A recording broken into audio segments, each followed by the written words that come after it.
الحمد للہ رب العالمین والصلاة والسلام علی رسولہ الکریم محمد وعلی آلہ واصحابہ اجمعین۔ اعوذ باللہ من الشیطان الرجیم، بسم اللہ الرحمن الرحیم۔ الم تر کیف ضرب اللہ مثلا کلمۃ طیبۃ کشجرۃ طیبہ اصلها ثابت وفرعها فی السماء۔ ہم سورہ ابراہیم کا مطالعہ کر رہے ہیں۔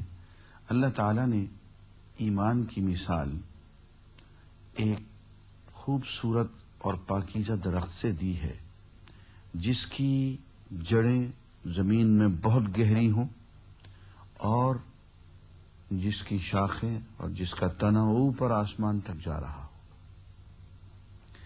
اس کے مقابلے میں کلمہ کفر کو، وہ کلمہ جس پہ انسان کو ایمانی یقین نہیں ہوتا ہے، اس کی مثال ایسی جھاڑ جھنکار سے دی ہے کہ ہوا آئی اور اس کو اڑا کے لے گئی۔ میں ترجمہ پڑھنا پسند کروں گا۔ ارشاد ہے، کیا تم دیکھتے نہیں ہو کہ اللہ نے کلمہ طیبہ کو کس چیز سے مثال دی ہے؟ اس کی مثال ایسی ہے جیسے ایک اچھی ذات کا درخت جس کی جڑ زمین میں گہری جمی ہوئی ہے اور شاخیں آسمان تک پہنچی ہوئی ہیں۔ ہر آن وہ اپنے رب کے حکم سے اپنے پھل دے رہا ہے۔ اس کے بعد سورہ الحجر کی طرف ہم آتے ہیں۔ سورہ الحجر میں جو چیز سب سے اہم ہمیں معلوم ہوتی ہے وہ قرآن مجید کی بلکہ دین کی محافظت کے بارے میں ایک تاریخی اور یادگار قول اور اللہ تعالی کا عہد۔ ارشاد ہے، انا نحن نزلنا الذکر وانا لہ لحافظون،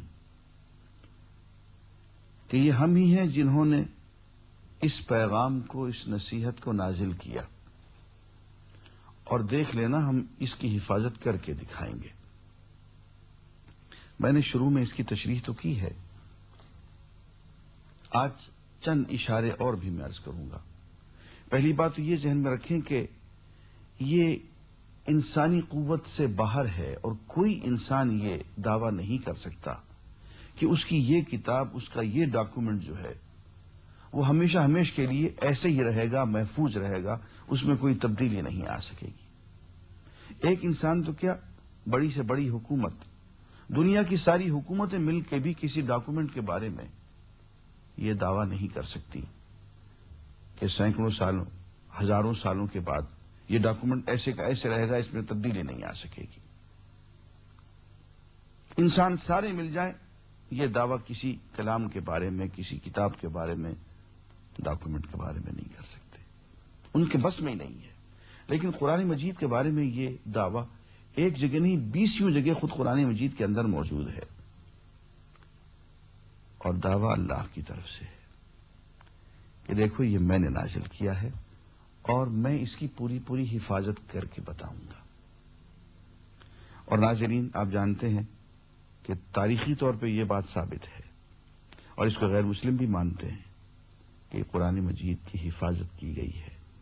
اس کا متن، اس کا ٹیکسٹ جو ہے وہ بالکل وہی ہے جو آج سے 1400 سال پہلے حضور اکرم صلی اللہ علیہ وسلم کے سامنے تھا، صحابہ کے سامنے تھا۔ آج میں اس بات کو ذرا سا اور آگے بڑھاتا ہوں۔ قرآن مجید میں الذکر کے الفاظ استعمال کیے گئے۔ انا نحن نزلنا الذکر، ہم نے الذکر، پیغام، نصیحت، دین نازل کیا ہے۔ عام طور پہ سمجھا جاتا ہے کہ الذکر سے مراد صرف قرآن مجید ہے۔ مجھے اس بات پہ اصرار ہے کہ الذکر سے مراد قرآن مجید بھی ہے اور سنت طیبہ بھی، حضور کی سیرت بھی۔ اس لیے کہ اللہ تعالیٰ نے قرآن مجید کے الفاظ کی بھی حفاظت کی ہے، قرآن مجید کے معنی کی بھی حفاظت کی ہے۔ ناظرین، قرآن مجید کے معنی سنت کے اندر، حضور کی سیرت کے اندر، حضور کی احادیث کے اندر موجود ہیں۔ آپ کے ذہن میں فوراً سوال اٹھے گا کہ احادیث میں تو ضعیف بھی ہوتی ہیں، موضوع بھی ہوتی ہیں، درست بھی ہوتی ہیں۔ جناب والا، انسانی تاریخ میں جتنی محنت حدیث کے فن پہ، حضور کی سیرت اور حضور کی سنت طیبہ کی حفاظت کے فن پہ کی گئی ہے، آج تک کسی سائنس پہ، کسی فن پہ اتنی محنت انسانوں نے مل کے نہیں کی ہے۔ یعنی 10 لاکھ محدثین تو ہمارے سامنے موجود ہیں جنہوں نے احادیث کو منتقل کیا، اور ایک ایک حدیث کو وہ اس طرح سے چھان پٹک کے ہمارے سامنے پیش کرتے ہیں کہ اس کو بالکل کیٹیگرائز کر کے رکھ دیا ہے انہوں نے۔ اور پھر قرآن خود کہتا ہے آگے چل کے سورہ النحل میں، وَأَنزَلْنَا إِلَيْكَ الذِّكْرَ لِتُبَيِّنَ لِلنَّاسِ مَا نُزِّلَ إِلَيْهِمْ، اے نبی ہم نے آپ کی طرف ذکر نازل کیا تاکہ آپ لوگوں پہ واضح کر دیں، بیان کر دیں ما نزل الیہم، جو ان پہ نازل کیا گیا ہے۔ معلوم یہ ہوا کہ جو نازل کیا گیا ہے اس کے علاوہ بھی ایک ذکر اللہ نے حضور پہ نازل کیا ہے۔ وہ کیا ہے؟ وہ یہی حکمت ہے، پریکٹیکل وزڈم ہے، قرآن مجید کی پریکٹیکل ڈیمونسٹریشن ہے، وہ یہی سیرت ہے، سنت ہے، جو خود قرآن سے ثابت ہو رہی ہے کہ اللہ تعالیٰ نے ایک تو وہ وحی ہے جو کہ قرآن کی شکل میں آ گئی ہے، اور ایک وہ وحی الہام ہے جو حکمت کی شکل میں حضور کے دل پہ القاء کیا گیا ہے، الفاظ کی شکل میں ہمارے سامنے موجود نہیں ہے، وہ حضور کی عملی زندگی کی شکل میں ہمارے سامنے موجود ہے۔ اس اعتبار سے دیکھا جائے تو قرآن مجید کے الفاظ کی بھی حفاظت کی گئی ہے، قرآن مجید کے معانی کی بھی حفاظت کی گئی ہے، اور وہ حضور کی سیرت طیبہ اور حضور کی سنت طیبہ کی شکل میں اور احادیث کے ذخیرے کی شکل میں ہمارے سامنے موجود ہے۔ ناظرین، سورہ الحجر ختم کرتے ہوئے میں وہ آیات تلاوت کروں گا، ان کا ترجمہ، جس میں ہمارے کھلے دشمن کا ذکر ہے کہ کس طرح سے اس نے مہلت مانگی ہے ہمیں بہکانے کے لیے۔ ان آیات کو غور سے سنیے کیونکہ یہ سیلف ایکسپلینیٹری ہیں۔ ارشاد باری تعالیٰ ہے، رب نے پوچھا اے ابلیس تجھے کیا ہوا کہ تو نے سجدہ کرنے والوں کا ساتھ نہ دیا؟ اس نے کہا میرا یہ کام نہیں ہے کہ میں اس بشر کو سجدہ کروں جسے تو نے سڑی ہوئی مٹی کے سوکھے گارے سے پیدا کیا۔ رب نے فرمایا اچھا تو نکل جا یہاں سے، کیونکہ تو مردود ہے اور اب روز جزا تک تجھ پر لعنت ہے۔ اس نے عرض کیا میرے رب یہ بات ہے تو پھر مجھے اس روز تک کے لیے مہلت دے جبکہ سب انسان دوبارہ اٹھائے جائیں گے۔ فرمایا اچھا تجھے مہلت ہے، تجھے مہلت ہے اس دن تک جس کا وقت ہمیں معلوم ہے۔ وہ بولا میرے رب جیسا تو نے مجھے بہکایا، ذرا جسارت دیکھی، اللہ تعالیٰ سے کہتے ہیں کہ تو نے مجھے بہکایا، میرے رب جیسا تو نے مجھے بہکایا اسی طرح اب میں زمین میں انسانوں کے لیے دل فریبیاں پیدا کر کے ان سب کو بہکا دوں گا سوائے تیرے ان بندوں کے جنہیں تو نے ان میں سے خالص کر لیا ہو۔ اللہ تعالیٰ نے فرمایا یہ راستہ ہے جو سیدھا مجھ تک پہنچتا ہے، بے شک جو میرے حقیقی بندے ہیں ان پر تیرا بس نہ چلے گا، تیرا بس تو صرف ان بہکے ہوئے لوگوں ہی پر چلے گا جو تیری پیروی کریں گے۔ ناظرین، اس آیت پہ مر مٹنے کو جی چاہتا ہے۔ قال، پروردگار نے کہا ھذا صراط علی مستقیم، یہ راستہ ہے جو سیدھا مجھ تک پہنچتا ہے۔ دعا کریں اللہ تعالیٰ یہ راستہ نصیب کر دے، سیدھے ہم اپنی منزل مقصود تک پہنچ جائیں، اللہ کی ذات گرامی تک۔ ناظرین، اس کے بعد سورہ النحل ہے جس میں ہمیں ایک آیت یوں ملتی ہے کہ وَيَخْلُقُ مَا لَا تَعْلَمُونَ، اللہ تعالیٰ ایسی ایسی چیزیں تمہیں پیدا کر کے دکھائیں گے جن کا تمہیں کوئی علم نہیں، کوئی سمجھ نہیں، ایسی ایسی نئی سے نئی چیزیں آئیں گی غالباً اشارہ اس دور کی ایجادات کی طرف ہے۔ اس کے بعد یہ ارشاد ہو رہا ہے کہ اللہ تعالی ہر امت میں رسول بھیجیں گے اور اس کو اس امت پہ گواہ ٹھہرائیں گے اور قیامت میں وہ گواہی کام آئے گی۔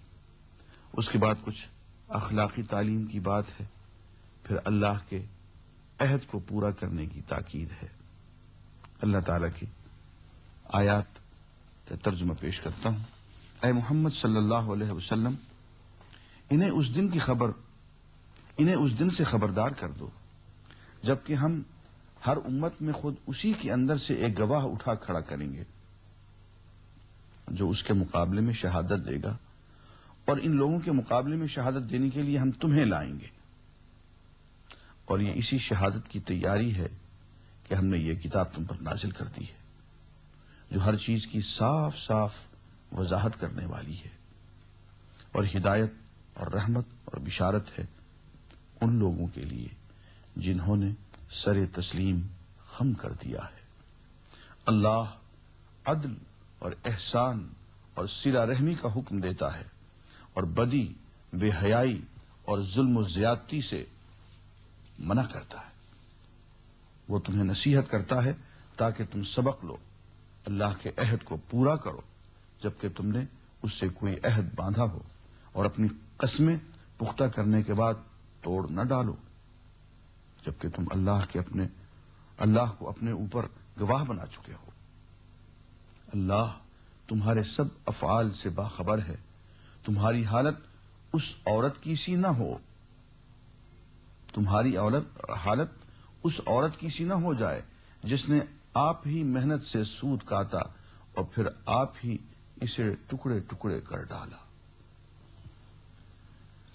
آیات سیلف ایکسپلینیٹری ہیں، البتہ آخری آیت کے بارے میں مکے میں ایک عورت تھی، دیوانی تھی، سارا دن سود کاٹتی تھی اور شام کو اسی کو بکھیر دیتی تھی، ٹکڑے ٹکڑے کر دیتی تھی۔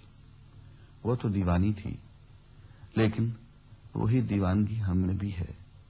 بہت سود کاٹتے ہیں، بہت نیکیاں کرتے ہیں، اور اس کے بعد کوئی ایسا دھندا کر گزرتے ہیں، کوئی ایسا کام کر گزرتے ہیں کہ بنا بنایا کھیل بگڑ جاتا۔ اس کے بعد اسی کی مزید تاکید کے لیے کہ اللہ کے عہد کو پورا کرو، سورہ النحل کی آیت نمبر 96 ارشاد باری تعالیٰ ہے کہ اللہ کے عہد کو تھوڑے سے فائدے کے بدلے نہ بیچ ڈالو۔ جو کچھ اللہ کے پاس ہے وہ تمہارے لیے زیادہ بہتر ہے اگر تم جانو۔ جو کچھ تمہارے پاس ہے وہ خرچ ہو جانے والا ہے، ختم ہو جانے والا ہے، اور جو کچھ اللہ کے پاس ہے وہی باقی رہنے والا ہے۔ اور ہم ضرور صبر سے کام لینے والوں کو ان کے اجر ان کے بہترین اعمال کے مطابق دیں گے۔ جو شخص بھی نیک عمل کرے گا، خواہ وہ مرد ہو یا عورت، بشرطے کہ ہو وہ مومن، اسے ہم دنیا میں پاکیزہ زندگی بسر کرائیں گے۔ دنیا میں پاکیزہ زندگی بسر کرائیں گے، اور آخرت میں ایسے لوگوں کو ان کے اجر ان کے بہترین اعمال کے مطابق بخشیں گے۔ اس کے بعد ایک حکم کہ پھر جب تم قرآن پڑھنے لگو تو شیطان رجیم سے خدا کی پناہ مانگ لیا کرو، اور وہ اس لیے کہ قرآن مجید شیطان پہ سب سے بھاری چیز ہے، اور شیطان کی اصل اسٹریٹجی یہ ہے کہ انسان کو قرآن نہ پڑھنے دیا جائے، اللہ کے پیغام سے دور رکھا جائے، اس لیے کہ اللہ تعالیٰ سے قریب کرنے والی اور سب سے زیادہ قریب کرنے والی جو چیز ہے وہ اللہ کا پیغام ہے۔ کہ اللہ سے نام و پیام ہی نہ چلنے دو ان کا۔ اس کی اسٹریٹجی یہ ہے کہ اول تو انسان قرآن ہی نہ پڑھے، اور پڑھے تو اس کو سمجھنے نہ پائے، اور کچھ سمجھ میں آ جائے تو اس پہ عمل نہ کرنے پائے۔ پھر جب تم قرآن پڑھنے لگو تو شیطان رجیم سے خدا کی پناہ مانگ لیا کرو، اسے ان لوگوں پر تسلط حاصل نہیں ہوتا جو ایمان لاتے اور اپنے رب پر بھروسہ کرتے ہیں۔ اس کا زور تو انہی لوگوں پر چلتا ہے جو اس کو اپنا سرپرست بناتے ہیں اور اس کے بہکانے سے شرک کرتے ہیں۔ اس سورہ کے آخر میں تبلیغ کے سلسلے میں کہ دین کی تبلیغ کیسے کرنی چاہیے، قرآن مجید کی وہ آیات ہیں جو میرا جی چاہتا ہے ہم میں سے ہر ایک کو زبانی یاد ہونی چاہیے۔ ادع الی سبیل ربک بالحکمۃ والموعظۃ الحسنہ وجادلہم باللتی ہی احسن۔ ترجمہ آیات کا یہ ہے، اے نبی صلی اللہ علیہ وسلم، اپنے رب کے راستے کی طرف دعوت دو حکمت اور عمدہ نصیحت کے ساتھ، اور لوگوں سے گفتگو کرو، مباحثہ کرو ایسے طریقے پر جو بہترین ہو۔ تمہارا رب ہی زیادہ بہتر جانتا ہے کہ کون اس کی راہ سے بھٹکا ہوا ہے اور کون راہ راست پر ہے۔ اور اگر تم لوگ بدلہ لو تو بس اسی قدر لے لو جس قدر تم پر زیادتی کی گئی ہو، لیکن اگر تم صبر کرو تو یقیناً یہ صبر کرنے والوں ہی کے حق میں بہتر ہے۔ اے محمد صلی اللہ علیہ وسلم، صبر سے کام کیے جاؤ اور تمہارا یہ صبر اللہ ہی کی توفیق سے ہے۔ ان لوگوں کی حرکات پر رنج نہ کرو اور نہ ان کی چال بازیوں پر دل تنگ ہو۔ اللہ ان لوگوں کے ساتھ ہے جو تقوی سے کام لیتے ہیں۔ ناظرین، یہاں پہ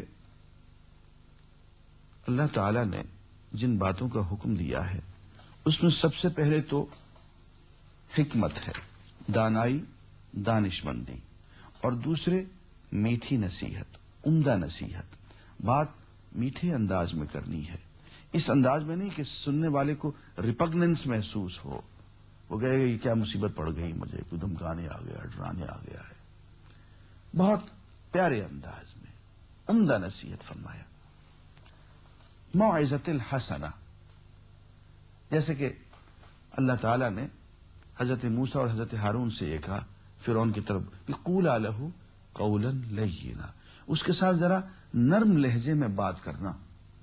فرعون ہے تو اس کی فرعونی کے انداز میں ترکی بترکی جواب نہ دینا، وہ تو فرعونیت سے بات کرے گا، لیکن تم قولا لینا، نرم لہجے میں، موعظۃ حسنہ، میٹھی نصیحت، پیاری نصیحت کے انداز میں جو دل میں اترے، حکمت کے ساتھ بات کرنا، اور گفتگو کرنا تو اس انداز میں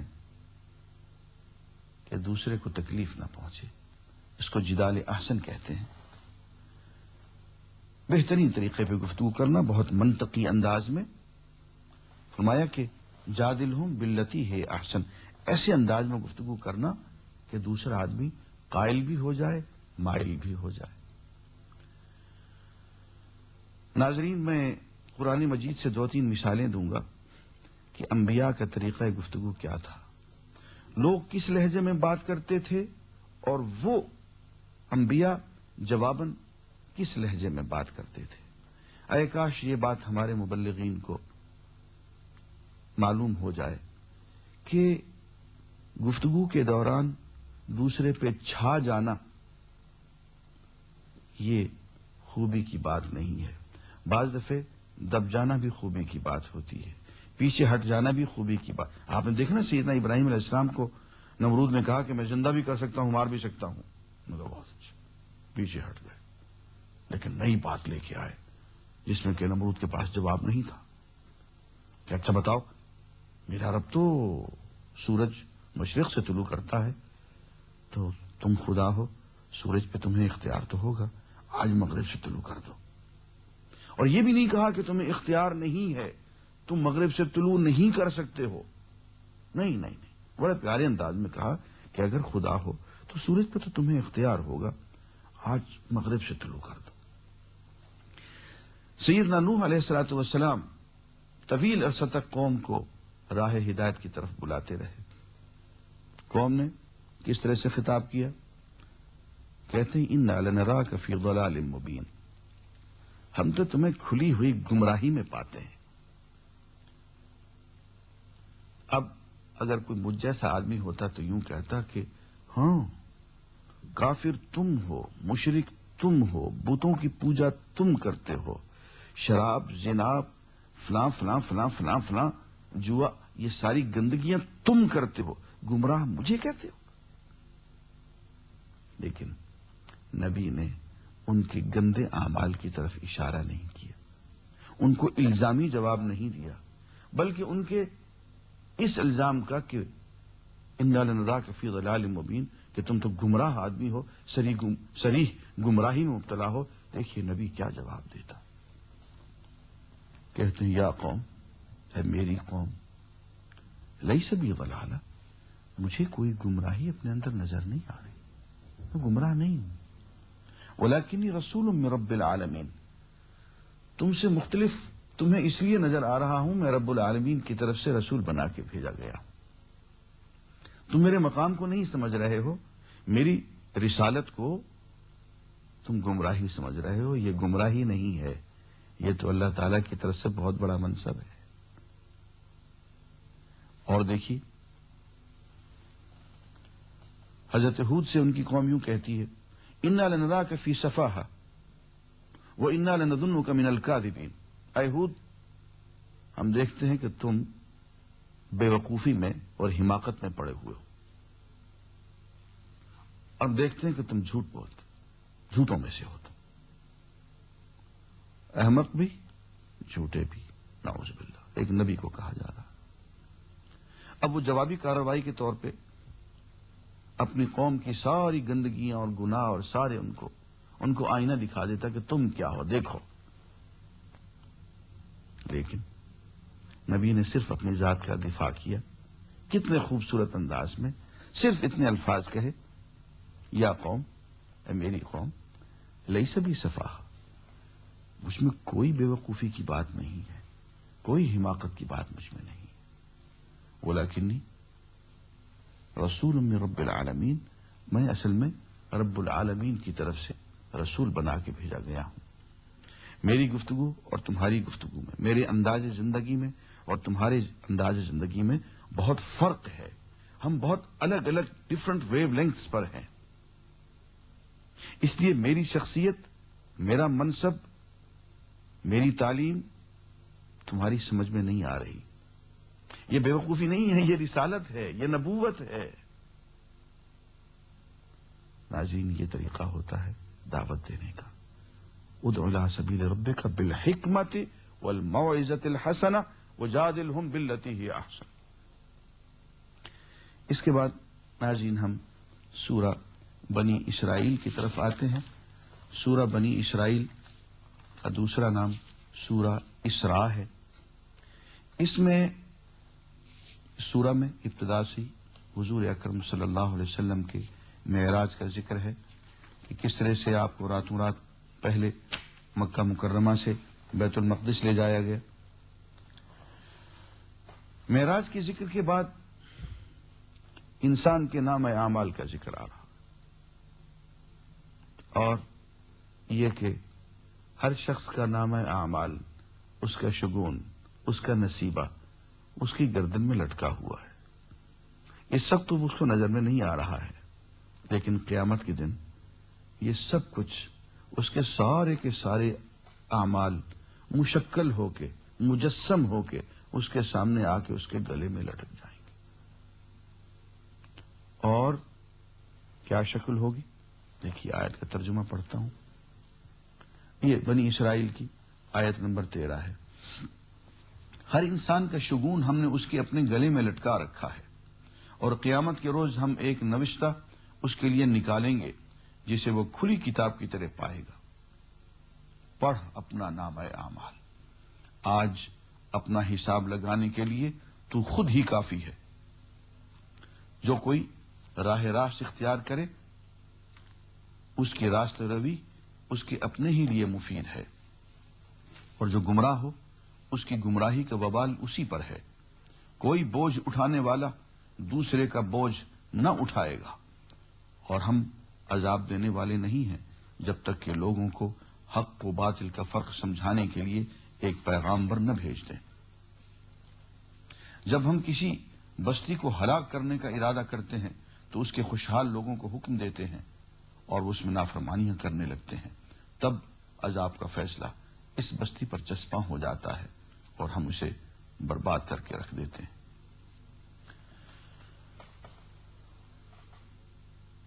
امیر لوگوں کو، دولت مند لوگوں کو موقع دے دیا جاتا ہے کہ وہ زیادتیاں کریں، اور یہ زیادتیاں چونکہ عام ہو جاتی ہیں تو عذاب عام آ جاتا ہے۔ دعا فرمائے اللہ تعالیٰ ان آیات میں ڈوب جانے کی توفیق عطا فرمائے۔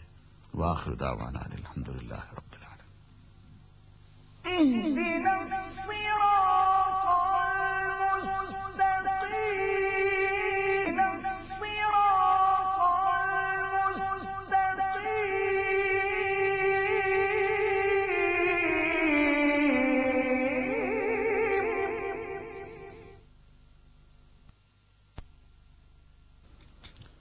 الحمد لله رب العالمين، والصلاة والسلام على رسوله الكريم محمد وعلى آله وأصحابه أجمعين۔ أعوذ بالله من الشيطان الرجيم، بسم الله الرحمن الرحيم۔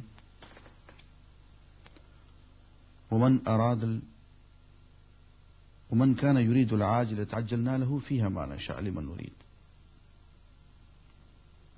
ترجمہ یہ ہے، جو کوئی عاجلہ کا خواہش مند ہو، عاجلت سے مراد جلد ملنے والی چیز، یعنی دنیاوی عیش و آرام، دنیاوی لذتیں۔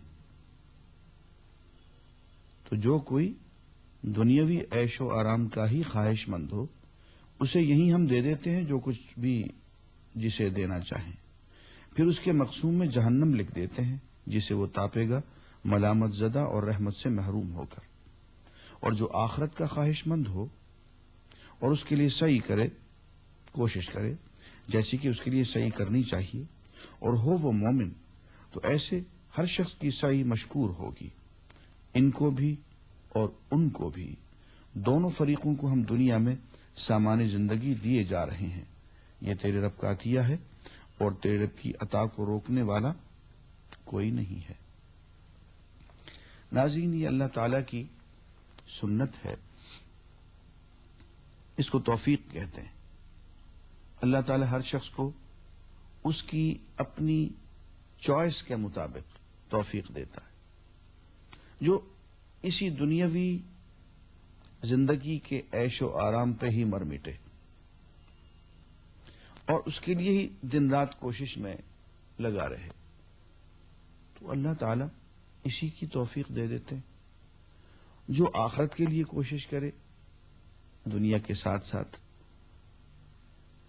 اللہ کی لقاء اور ملاقات کے لیے کوشش کرے، اس کو پرائورٹی نمبر 1 بنائے، تو اللہ تعالیٰ اس کے لیے راستے کھولتے چلے جاتے ہیں۔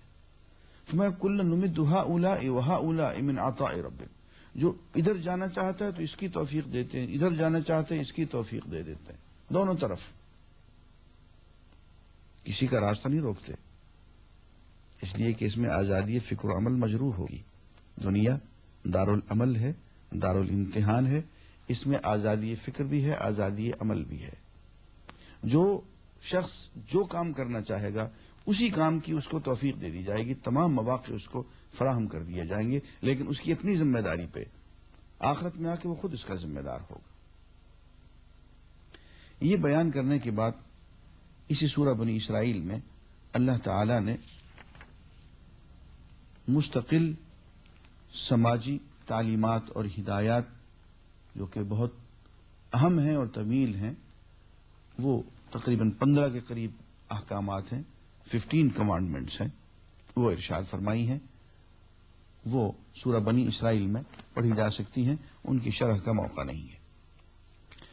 اس کے بعد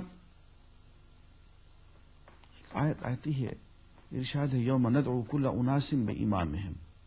قیامت کے دن ہم سب لوگوں کو ان کے امام کے واسطے سے پکاریں گے۔ ہر شخص کا کوئی نہ کوئی لیڈر ہوتا ہے، ہر شخص کا کوئی نہ کوئی ایسا سید اور امام ہوتا ہے جس کی زندگی کو وہ اپناتا ہے، اپنی زندگی کو اس کی زندگی میں گم کر دیتا ہے، اس کی تقلید کرتا ہے یا اتباع کرتا ہے، یہ اس کا امام ہوتا ہے۔ فرمایا قیامت کے دن ہم اس امام کا نام دے کے کہ میاں فلاں کو ماننے والے تو ادھر آ جا، اس طرح سے ہم پکاریں گے۔ بس یہ دعا کریں کہ آخرت میں ہمیں ان ائمہ کے ذریعے سے پکارا جائے جو اللہ کے ہاں محبوب ہوں۔ اس کے بعد ہم سورہ الکہف کی طرف آتے ہیں۔ الکہف غار کو کہتے ہیں، مکی سورت ہے۔ اس سورہ کی شان نزول یہ ہے کہ مشرکین مکہ نے حضور اکرم صلی اللہ علیہ وسلم سے 3 سوالات کیے تھے حضور کی صداقت نبوت کا امتحان لینے کے لیے۔ ایک تو یہ کہ یہ اصحاب کہف کون تھے، غار والے کون؟ دوسرا سوال یہ تھا کہ قصہ خضر کیا ہے، اور تیسرا یہ کہ یہ ذوالقرنین کیا ہے۔ ناظرین ایک بات میں عرض کر دوں، قرآن مجید تاریخ کی کتاب نہیں ہے۔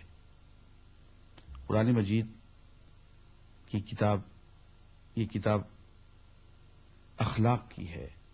اس کا موضوع انسان اور اس کی فلاح ہے، اس دنیا میں بھی آخرت میں بھی۔ یہاں جتنے بھی تاریخی واقعات بیان کیے گئے ہیں وہ مؤرخانہ انداز میں بیان نہیں کیے گئے ہیں۔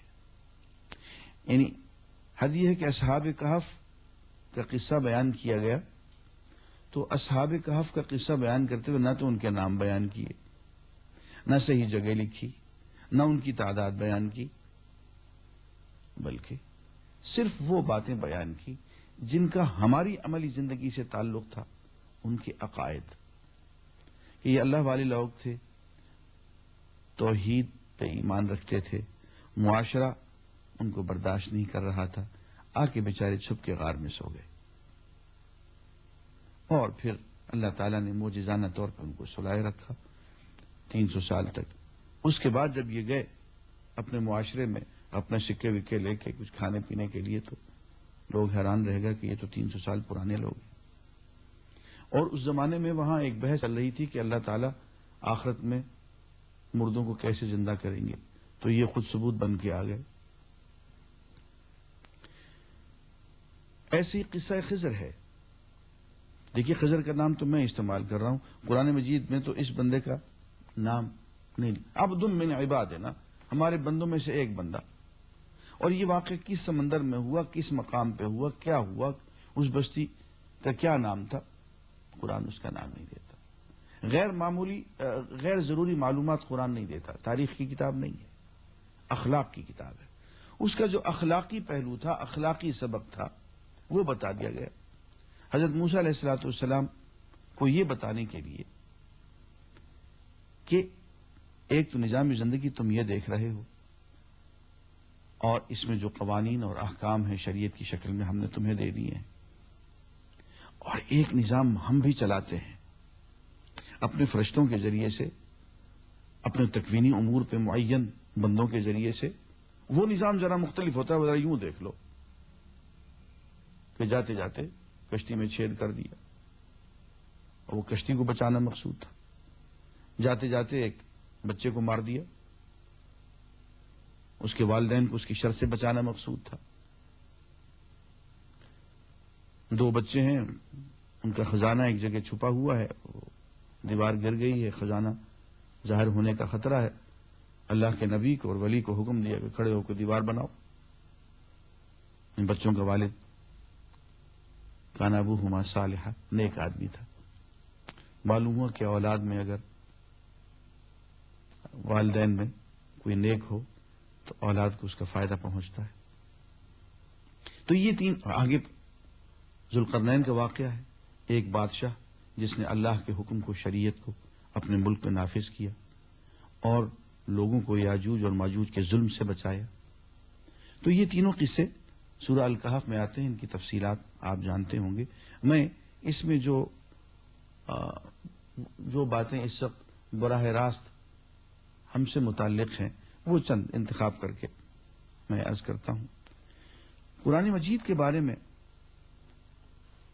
ارشاد ہوتا ہے، الکہف آیت نمبر 26-27، اے نبی تمہارے رب کی کتاب میں سے جو کچھ تم پر وحی کیا گیا ہے اسے جوں کا تم سنا دو، کوئی اس کے فرمودات کو اب آئندہ بدل نہیں پائے گا، اللہ کے کلام کو بدلا نہیں جا سکتا، اور اگر تم کسی کی خاطر اس میں رد و بدل کرنے کی کوشش کرو گے تو اس سے بچ کر بھاگنے کے لیے کوئی جائے پناہ نہ پاؤ گے، اور اپنے دل کو ان لوگوں کی معیت پر مطمئن کرو جو اپنے رب کی رضا کے طلبگار بن کر صبح و شام اسے پکارتے ہیں، اور ان سے ہرگز نگاہ نہ پھیرو۔ کیا تم دنیا کی زینت پسند کرتے ہو؟ کسی ایسے شخص کی اطاعت نہ کرو جس کے دل کو ہم نے اپنی یاد سے غافل کر دیا ہے، اور جس نے اپنی خواہش نفس کی پیروی اختیار کر لی ہے، اور جس کا طریقہ کار افراط و تفرید پر مبنی ہے۔ صاف کہہ دو کہ یہ حق ہے تمہارے رب کی طرف سے، اب جس کا جی چاہے مان لے اور جس کا جی چاہے انکار کر دے۔ اس کے بعد اسی صورت میں دنیاوی زندگی، حیات دنیا کے بارے میں بہت خوبصورت مثال دی گئی ہے، اور پھر آخرت کا ایک خوبصورت نقشہ کھینچا گیا ہے کہ اس میں کس طرح سے انسانوں کے اعمال پیش کر دیے جائیں گے۔ یہ ارشاد ہوتا ہے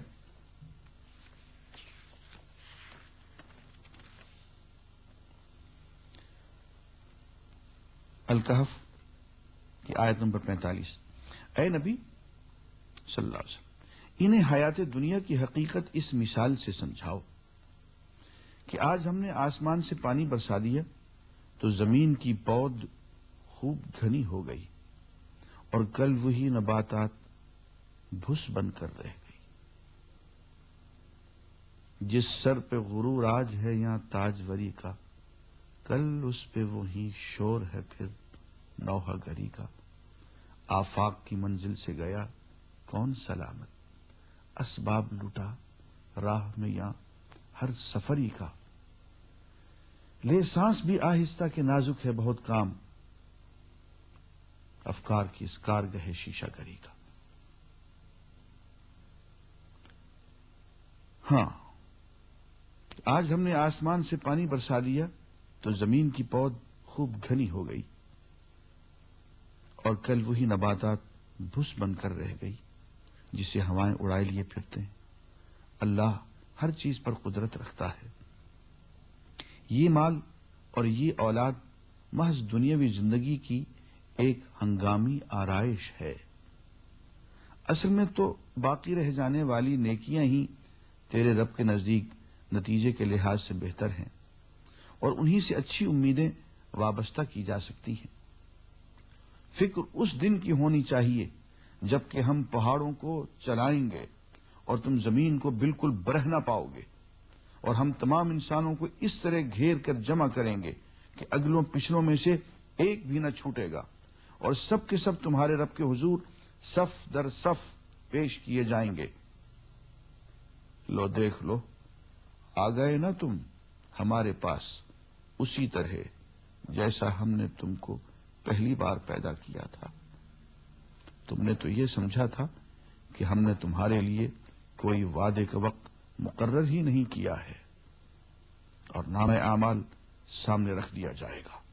اس وقت تم دیکھو گے کہ مجرم لوگ اپنی کتاب زندگی کے اندراجات سے ڈر رہے ہوں گے اور کہہ رہے ہوں گے کہ ہائے ہماری کم بختی، یہ کیسی کتاب ہے کہ ہماری کوئی چھوٹی بڑی حرکت ایسی نہیں رہی جو اس میں درج نہ ہو گئی ہو۔ جو جو کچھ انہوں نے کیا تھا وہ سب اپنے سامنے حاضر پائیں گے، اور تیرا رب کسی پر ذرا ظلم نہ کرے گا۔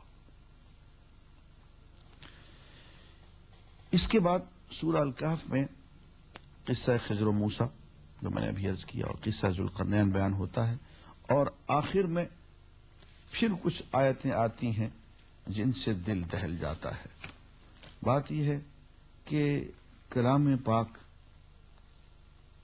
جو اللہ کا کلام ہے وہ تو عربی میں ہے، اس کے ترجمے میں اس کا 100واں حصہ بھی تاثیر نہیں بنتی ہے، لیکن اب ہم کیا کریں، ترجمے پہ ہی گزارا کرنا پڑے گا۔ اور میں چاہتا ہوں کہ خود اس بجائے اس کے کہ خود میں ہی آپ کے سما خراشی کرتا رہوں، وہ باتیں جو ترجمے کے ذریعے سے پیش کی جا سکتی ہیں میں ترجمے کے ذریعے سے پیش کرتا ہوں۔ اے محمد صلی اللہ علیہ وسلم، یہ سورہ الکہف کی آخری آیات ہیں۔ اے محمد صلی اللہ علیہ وسلم، ان سے کہو کیا ہم تمہیں بتائیں کہ اپنے اعمال میں سب سے زیادہ ناکام اور نامراد لوگ کون ہیں؟ وہ کہ دنیا کی زندگی میں جن کی ساری سعی و جہد راہ راست سے بھٹکی رہی اور وہ سمجھتے رہے کہ وہ سب کچھ ٹھیک کر رہے ہیں، یہ وہ لوگ ہیں جنہوں نے اپنے رب کی آیات کو ماننے سے انکار کیا اور اس کی حضور پیشی کا یقین نہ کیا، اس لیے ان کے سارے اعمال ضائع ہو گئے۔ قیامت کے روز ہم انہیں کوئی وزن نہ دیں گے، ان کی جزا جہنم ہے اس کفر کے بدلے جو انہوں نے کیا اور اس مذاق کی پاداش میں جو وہ میری آیات اور میرے رسولوں کے ساتھ کرتے رہے۔ البتہ وہ لوگ جو ایمان لائے اور جنہوں نے نیک عمل کیے، ان کی میزبانی کے لیے فردوس کے باغ ہوں گے جن میں وہ ہمیشہ رہیں گے، اور کبھی اس جگہ سے نکل کر کہیں جانے کو ان کا جی نہ چاہے گا۔ اے محمد صلی اللہ علیہ وسلم، کہو کہ اگر سمندر میرے رب کی باتیں لکھنے کے لیے روشنائی بن جائے تو وہ ختم ہو جائے، مگر میرے رب کی باتیں ختم نہ ہوں، بلکہ اگر اتنی ہی روشنائی ہم اور لے آئیں تو وہ بھی کفایت نہ کرے۔ اے محمد صلی اللہ علیہ وسلم، کہو کہ میں تو ایک انسان ہوں تم ہی جیسا، میری طرف وحی کی جاتی ہے کہ تمہارا خدا بس ایک ہی خدا ہے۔ بس جو کوئی اپنے رب کی ملاقات کا امیدوار ہو، اسے چاہیے کہ نیک عمل کرے اور بندگی میں اپنے رب کے ساتھ کسی اور کو شریک نہ کرے۔ ناظرین، اس کے بعد ہم سورہ مریم کی طرف آتے ہیں۔ سورہ مریم مکی صورت ہے۔ اس میں ہم شروع میں دیکھتے ہیں کہ حضرت زکریا علیہ الصلوۃ والسلام اپنے پروردگار سے دعا مانگ رہے ہیں کہ انہیں اولاد نصیب ہو، اور اللہ تعالیٰ انہیں عین بڑھاپے کے عالم میں اولاد کی خوشخبری دیتے ہیں۔ جب خوشخبری آتی ہے تو حیران ہو جاتے ہیں کہ ہے اس بڑھاپے میں مجھے اولاد ملے گی۔ اللہ تعالیٰ انہیں یحییٰ نام کا بیٹا نصیب فرماتے ہیں، جسے نبی بناتے ہیں، اور پھر یوں کہتے ہیں یا یحییٰ خذ الکتاب بقوہ، اے یحییٰ یہ کتاب ہے، اس کو ذرا قوت کے ساتھ پکڑنا۔ اس کو اپنانے کے لیے قوت چاہیے، اس کو نافذ کرنے کے لیے بھی قوت چاہیے۔ یہ بیٹھ کے صرف دھیمے سروں میں تلاوت نہ کرتے رہنا، اس کو اپنے اوپر بھی اور انسانیت پر بھی، وہ لوگ جو تیری قوم کے لوگ ہیں ان پہ نافذ کرنا، اور اس کے لیے وہی حکم جو پہلے وَأَعِدُّوا لَهُم مَّا اسْتَطَعْتُم مِّن قُوَّةٍ، پوری تیاری کرنا قوت کے حصول میں، اس لیے کہ اسلام غالب ہونے کے لیے آیا ہے، غالب بنانے کے لیے آیا ہے۔ یہ محکومیت کا دین نہیں ہے، یہ ذلت اور پسپائی کا دین نہیں ہے۔ اس کے بعد ہم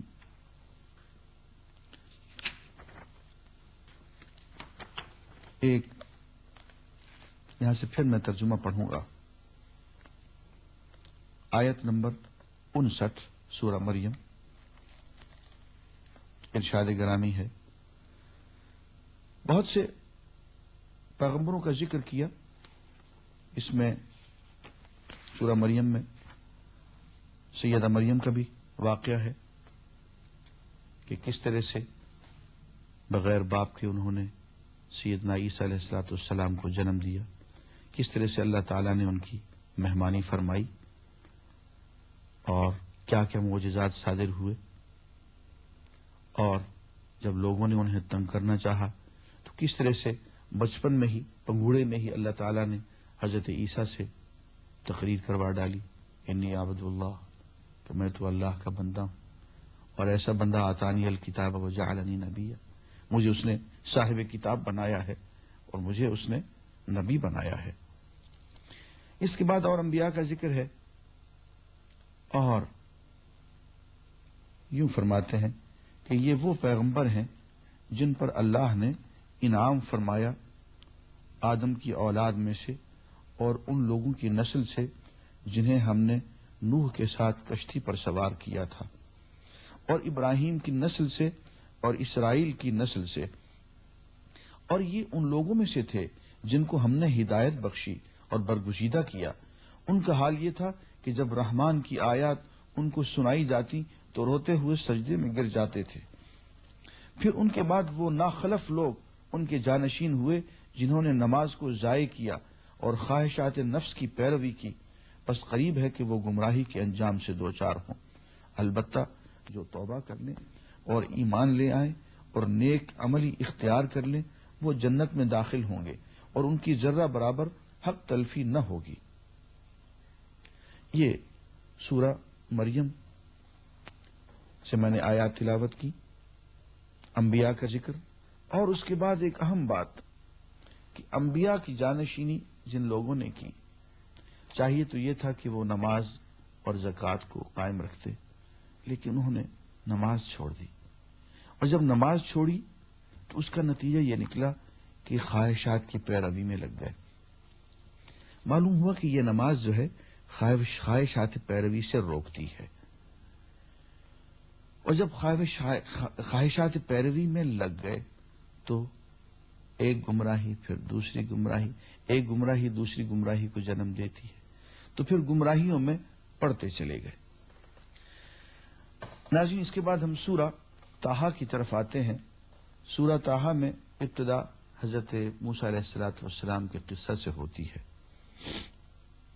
موسیٰ علیہ السلام کا قصہ آپ لوگ جانتے ہیں، پورا بیان کرنے کا موقع نہیں ہے۔ ایک قبطی کو مار کے بھاگ نکلے، مدین پہنچے، حضرت شعیب کے ہاں رہے، سال ہا سال 8-10 سال رہے، پھر وہاں سے شادی کر کے چلے، راستے میں ہیں، نبوت مل گئی، رسالت مل گئی، معجزات مل گئے۔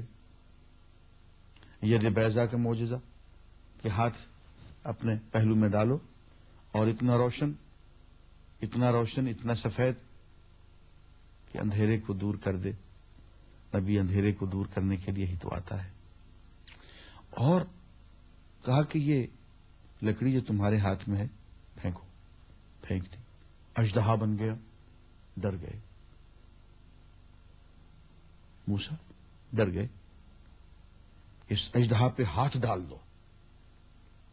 اژدہا پہ ہاتھ ڈال دیا، پھر وہی لکڑی کی لکڑی بن گیا۔ اصل میں حضرت موسیٰ کو ایک بہت بڑے اژدہا کے پاس بھیجا جا رہا تھا، یہ فرعون تھا، اور یہ تربیت دی جا رہی تھی کہ اژدہا پہ ہاتھ ڈالنا ہے۔ یہ فرعون دیکھنے میں اژدہا نظر آتا ہے، جب اس پہ ہاتھ ڈالو گے تو یہ لکڑی ہوگا۔ اور اشارے میں یہ بھی بتا دیا کہ یہ بڑے بڑے جو فرعون ہوتے ہیں، یہ بڑے بڑے جو امیر کبیر وزیر ہوتے ہیں، یہ دیکھنے میں اژدہا نظر آتے ہیں، ہاتھ ڈال دو تو لکڑیاں ہوتی ہیں۔ آگے حکم دیتے ہیں کہ ہاں سیدنا ہارون کا ساتھ ان کو دے دیتے بھائی کا، تمہاری نبوت میں وہ بھی تمہارے ساتھ شریک ہے۔ اور پھر دونوں کو حکم دیتے ہیں کہ اذهب انت واخوك بآیاتی، کہ تم اور تمہارا بھائی دونوں میری ان نشانیوں کو، معجزات کو لے کے تم جاؤ۔ ولا تنیا فی ذکری، اور دیکھو میرے ذکر میں سستی نہ کرنا۔ دین کی دعوت، تبلیغ اپنی جگہ پہ اس وقت اثر کرے گی جبکہ اندر سے ذکر کی گرمی موجود ہوگی۔ اگر وہ گرمی نہیں ہوگی تو بات منہ سے نکلے گی، اس کان سے اس کان نکل جائے گی، کوئی اثر نہیں ہوگا۔ لیکن اگر اندر کچھ ذکر کی گرمی موجود ہے تو پھر از دل خیزت بر دل ریزت بات پھر دل سے نکلے گی، دل پہ اثر کرے گی. اور اس کے بعد یہ فرمایا کہ فرعون کے ساتھ گفتگو کرنا، لیکن ذرا نرم لہجے میں، حکمت کے ساتھ، موعظہ حسنہ کے ساتھ، اور جدال احسن. اس کی ایک خوبصورت مثال ہمیں فرعون کے دربار میں نظر آتی ہے کہ کس طرح سے حضرت موسیٰ علیہ السلام کی فرعون کے ساتھ گفتگو ہوتی ہے، اور فرعون کے وار کو اور اس کی چال کو سیدنا موسیٰ خطا کر دیتے ہیں. فرعون نے کہا، میں یہ پڑھ رہا ہوں سورہ طٰہٰ کی آیت نمبر 49 سے. فرعون نے کہا، اچھا تو پھر تم دونوں کا رب کون ہے اے موسیٰ؟ موسیٰ نے جواب دیا، ہمارا رب وہ ہے جس نے ہر چیز کو اس کی ساخت بخشی، پھر اس کو راستہ بتایا. فرعون بولا، اور وہ پہلے جو نسلیں گزر چکی ہیں ان کی پھر کیا حالت تھی؟ موسیٰ نے کہا کہ اس کا علم میرے رب کے پاس ایک نوشتے میں محفوظ ہے. میرا رب نہ چوکتا ہے نہ بھولتا ہے. ناظرین، آپ نے فرعون کی بدماشی دیکھی. فرعون نے یہ حرکت کی کہ موسیٰ علیہ السلام سے پہلے تو یہ پوچھا کہ رب کون ہے، بتایا انہوں نے. اس کے بعد اچھا پھر جو ہمارے پہلے بڑے بڑے جو گزر چکے ہیں قائد، ہمارے آبا و اجداد، ان کی حالت کیا ہوگی؟ وہ بھی جہنم میں. اب وہ جانتا تو تھا کہ وہ جہنم میں. حضرت موسیٰ سے کہلوانا چاہتا تھا تاکہ دربار کے سب لوگ حضرت موسیٰ کے دشمن ہو جائیں. حضرت موسیٰ اس چال کو سمجھ گئے. آپ نے جو جواب دیا وہ یہ نہیں کہ وہ جہنم میں پڑے سڑ رہے ہیں، بلکہ یہ کہا کہ ان کا حال اللہ جانے، اللہ نہ بھولتا ہے نہ چوکتا ہے. اسے کہتے ہیں حکمت تبلیغ. وآخر دعوانا الحمدللہ رب العالمین. اهدنا الصراط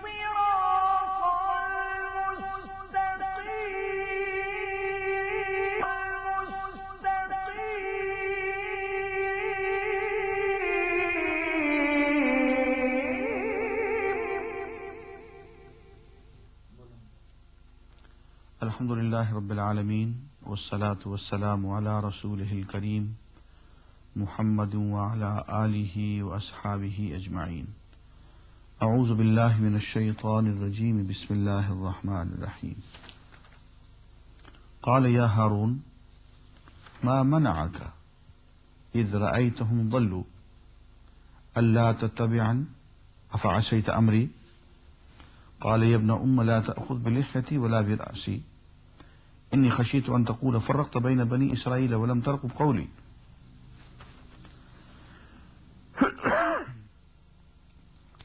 سورہ طٰہٰ کی آیت نمبر 92 میں نے تلاوت کی ہے. ترجمہ یہ ہے، پہلے اس کا میں بیک گراؤنڈ پس منظر عرض کر دوں کہ اللہ تعالی نے حضرت موسیٰ علیہ السلام کو معراج پہ بلایا اور ان کو الواح، تختیاں، احکام، 10 کمانڈمنٹس دی. اس دوران ایک شخص جو کہ بہت ہوشیار تھا اور وہ مختلف قسم کی حیران کن حرکات کیا کرتا تھا، اس نے سونے کا بچڑا بنایا اور اس کی پوجا شروع کرا دی. حضرت ہارون نے قوم کو روکا، سمجھایا. کچھ لوگ باز آ گئے، کچھ لوگ باز نہ آئے. حضرت موسیٰ جب واپس آئے تو انہوں نے دیکھا کہ ان کی قوم کے کچھ لوگ بچڑے کی پوجا کر رہے ہیں.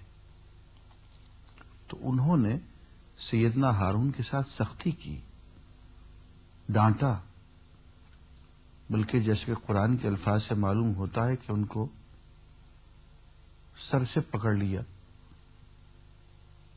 اور جھنجھوڑنے لگے. حضرت ہارون کا جو جواب ہے وہ ان کے الفاظ میں سنیے.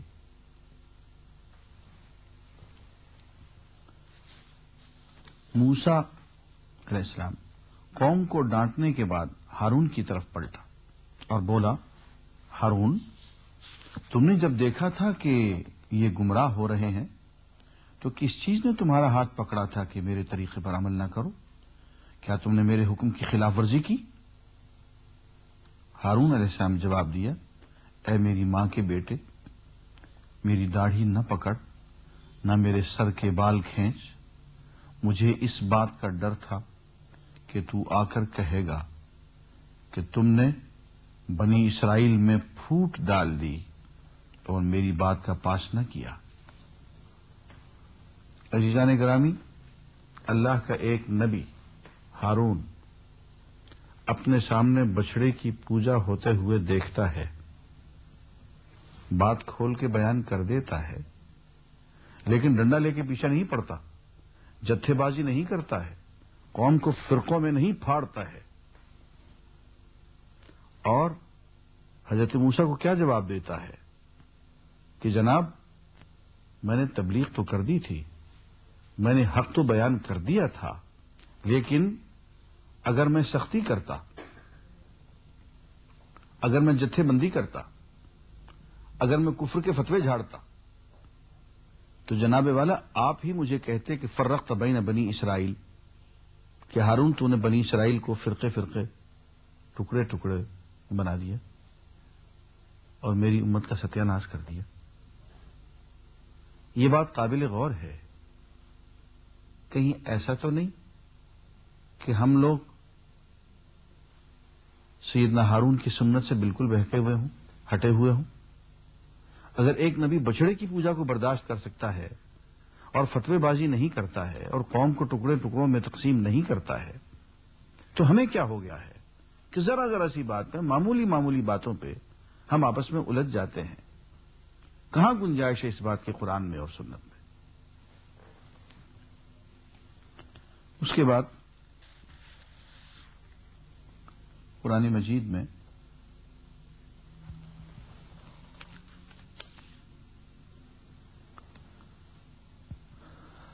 قرآن مجید کے بارے میں ایک اہم آیت اور اس سے پہلے سیدنا آدم کے بارے میں چند جملے۔ سورہ طٰہٰ آیت نمبر 122۔ آدم نے اپنے رب کی نافرمانی کی اور راہ راست سے بھٹک گیا، پھر اس کے رب نے اسے برگزیدہ کیا اور اس کی توبہ قبول کر لی اور اسے ہدایت بخشی اور فرمایا، تم دونوں فریق یعنی انسان اور شیطان یہاں سے اتر جاؤ، تم ایک دوسرے کے دشمن رہو گے۔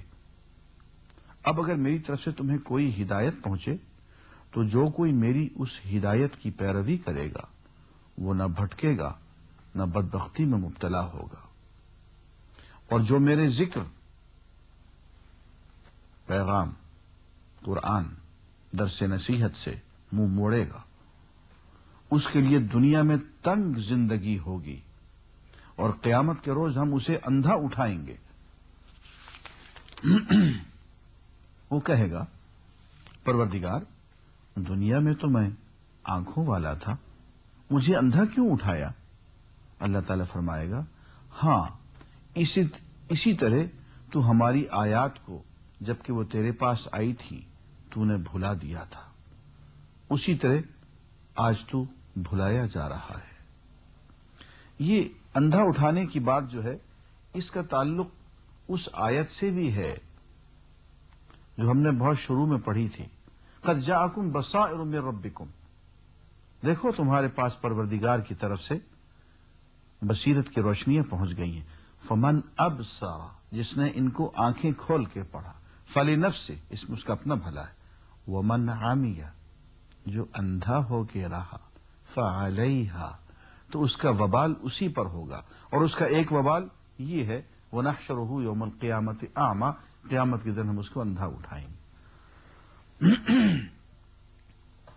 اس کے بعد ناظرین ہم سورہ انبیاء کی طرف منتقل ہوتے ہیں۔ سورہ انبیاء مکی سورت ہے، اس میں انبیاء کرام کی حالات ہیں، اور خاص طور پہ حضرت ابراہیم کا واقعہ. ویسے تو اس سورت میں حضرت لوط کا واقعہ بھی ہے، حضرت داؤد، حضرت سلیمان، حضرت اسماعیل، حضرت ادریس، حضرت ذوالکفل، حضرت ایوب، حضرت یونس، حضرت زکریا، سب کے واقعات تھوڑے تھوڑے بیان کیے ہیں. لیکن حضرت ابراہیم کے واقعہ کو ذرا مزے لے کے بیان کیا ہے.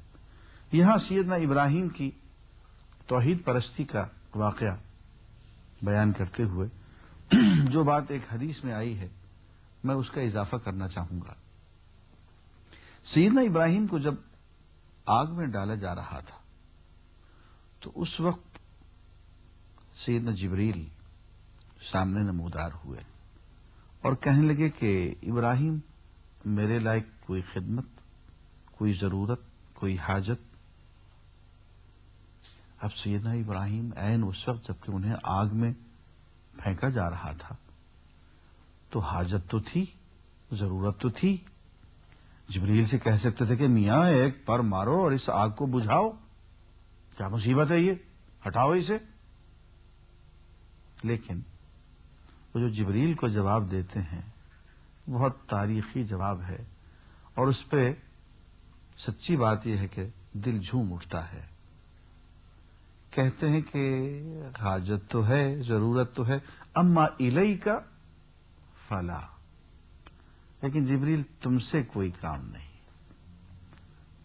تم سے کوئی حاجت، کوئی ضرورت نہیں ہے.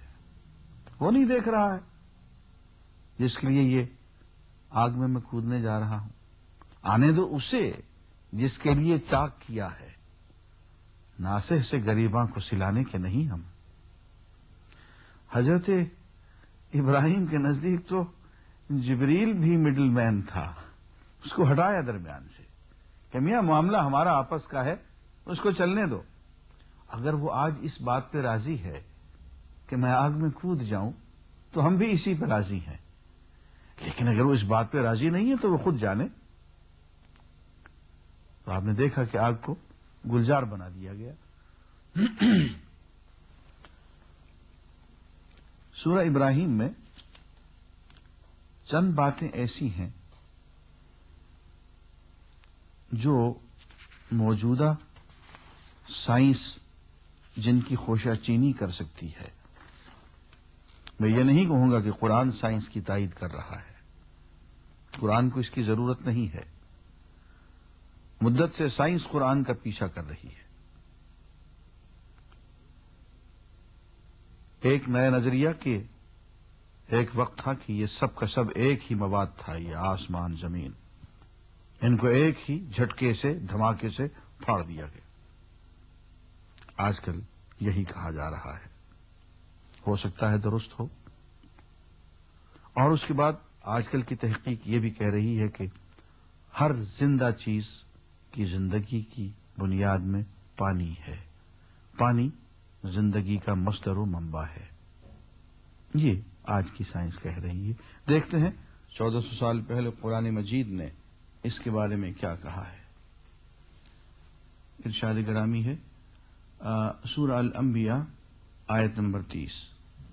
کیا وہ لوگ جنہوں نے نبی کی بات ماننے سے انکار کر دیا ہے غور نہیں کرتے کہ یہ سب آسمان اور زمین باہم ملے ہوئے تھے، پھر ہم نے انہیں جدا کیا اور پانی سے ہر زندہ چیز پیدا کی. کیا وہ ہماری اس خلاقی کو نہیں مانتے؟ اور ہم نے زمین میں پہاڑ جما دیے تاکہ وہ انہیں لے کر ڈھلک نہ جائے، اور اس میں کشادہ راہیں بنا دی شاید کہ لوگ اپنا راستہ معلوم کر لیں.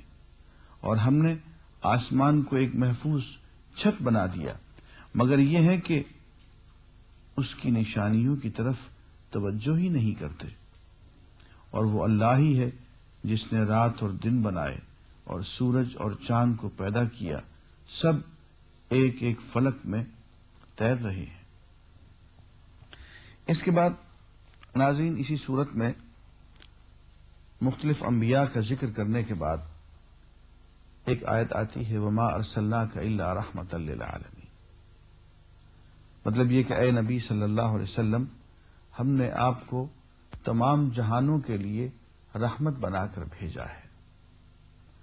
معلوم یہ ہوا کہ حضور سے پہلے جتنے انبیاء تھے یا رسول تھے وہ خاص قوم کے لیے، خاص علاقے کے لیے اور خاص وقت کے لیے، لیکن حضور اکرم صلی اللہ علیہ وسلم کی نبوت اور آپ کی رسالت آفاقی ہے۔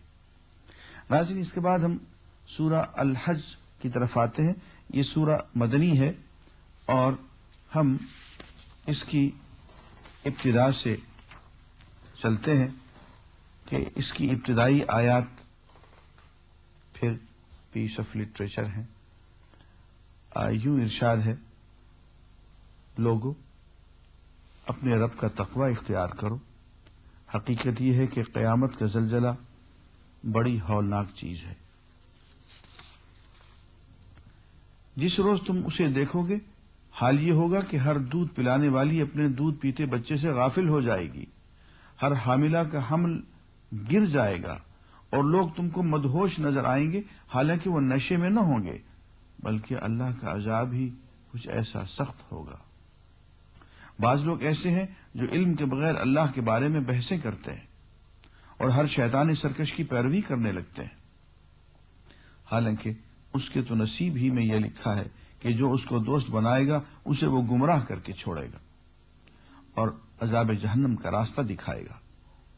لوگو اگر تمہیں زندگی بعد موت کے بارے میں کچھ شک ہے تو تمہیں معلوم ہو کہ ہم نے تم کو مٹی سے پیدا کیا ہے، پھر نطفے سے، پھر خون کے لوتھڑے سے، پھر گوشت کی بوٹی سے جو شکل والی بھی ہوتی ہے اور بے شکل بھی۔ یہ ہم اس لیے بتا رہے ہیں تاکہ تم پر حقیقت واضح کریں۔ ہم جس نطفے کو چاہتے ہیں ایک وقت خاص تک رحموں میں ٹھہرائے رکھتے ہیں، پھر تم کو ایک بچے کی صورت میں نکال لاتے ہیں، پھر تمہیں پرورش کرتے ہیں تاکہ تم اپنی پوری جوانی کو پہنچو، اور تم میں سے کوئی پہلے ہی واپس بلا لیا جاتا ہے اور کوئی بدترین عمر کی طرف پھیر دیا جاتا ہے تاکہ سب کچھ جاننے کے بعد پھر کچھ نہ جانے۔ اور تم دیکھتے ہو کہ زمین سوکھی پڑی ہے، پھر جہاں ہم نے اس پر مہ برسایا کہ یکایک وہ پھبک اٹھی اور پھول گئی اور اس نے ہر قسم کی خوش منظر نباتات اگلنی شروع کر دی۔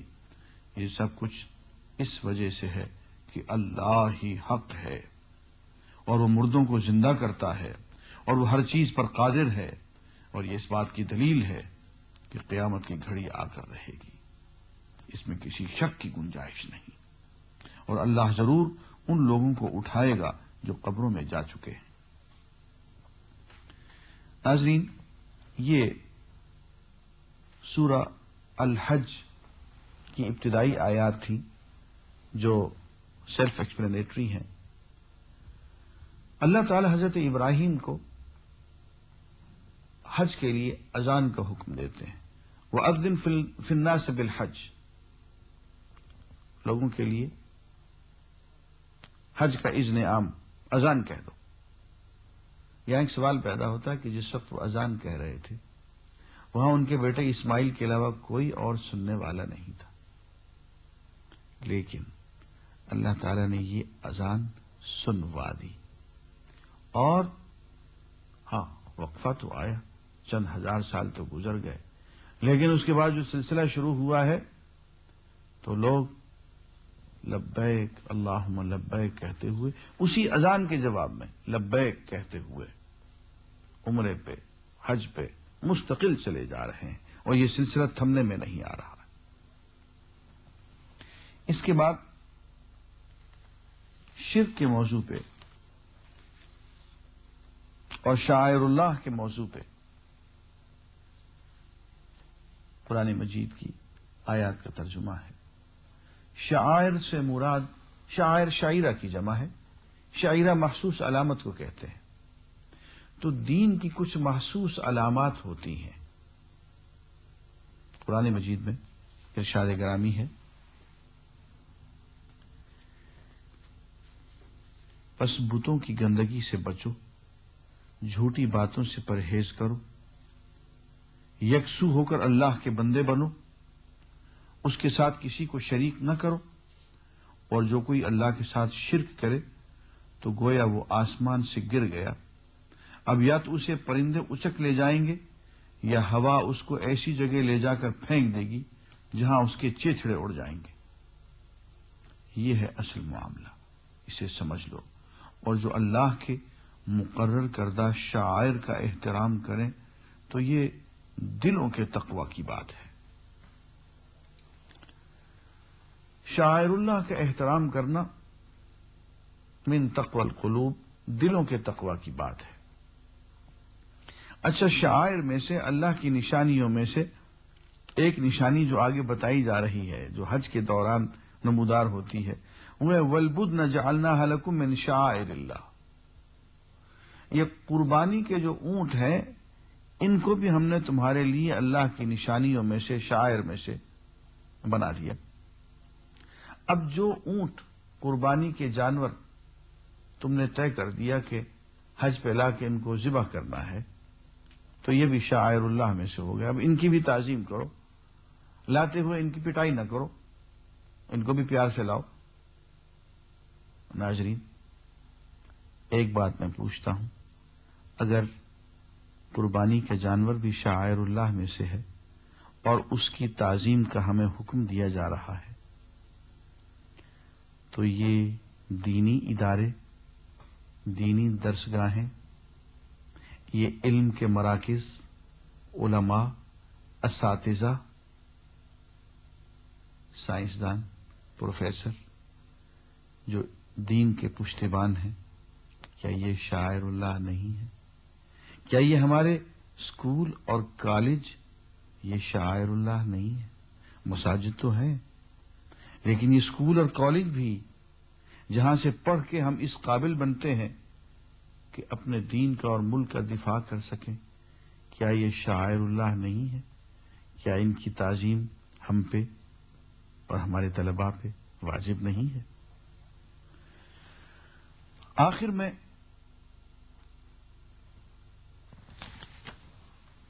سورہ الحج کا جو موضوع ہمارے سامنے آ رہا ہے وہ عبادت ہے، جہاد ہے، مسلمانوں کے لیے ایک نام تجویز کیا گیا ہے، اللہ سے وابستگی کی دعوت ہے، ارشاد گرامی ہے، اور سب سے پہلے شرک سے روکا گیا ہے۔ ارشاد گرامی ہے سورہ الحج کی آیت نمبر 73۔ لوگوں، ایک مثال دی جاتی ہے، غور سے سنو۔ جن معبودوں کو تم خدا کو چھوڑ کر پکارتے ہو، وہ سب مل کر ایک مکھی بھی پیدا کرنا چاہیں تو نہیں کر سکتے، بلکہ اگر مکھی ان سے کوئی چیز چھین لے جائے تو اسے چھڑا بھی نہیں سکتے۔ مدد چاہنے والے بھی کمزور اور جن سے مدد چاہی جاتی ہے وہ بھی کمزور۔ ان لوگوں نے اللہ کی قدر ہی نہ پہچانی جیسا کہ اس کے پہچاننے کا حق ہے۔ واقعہ یہ ہے کہ قوت اور عزت والا تو اللہ ہی ہے۔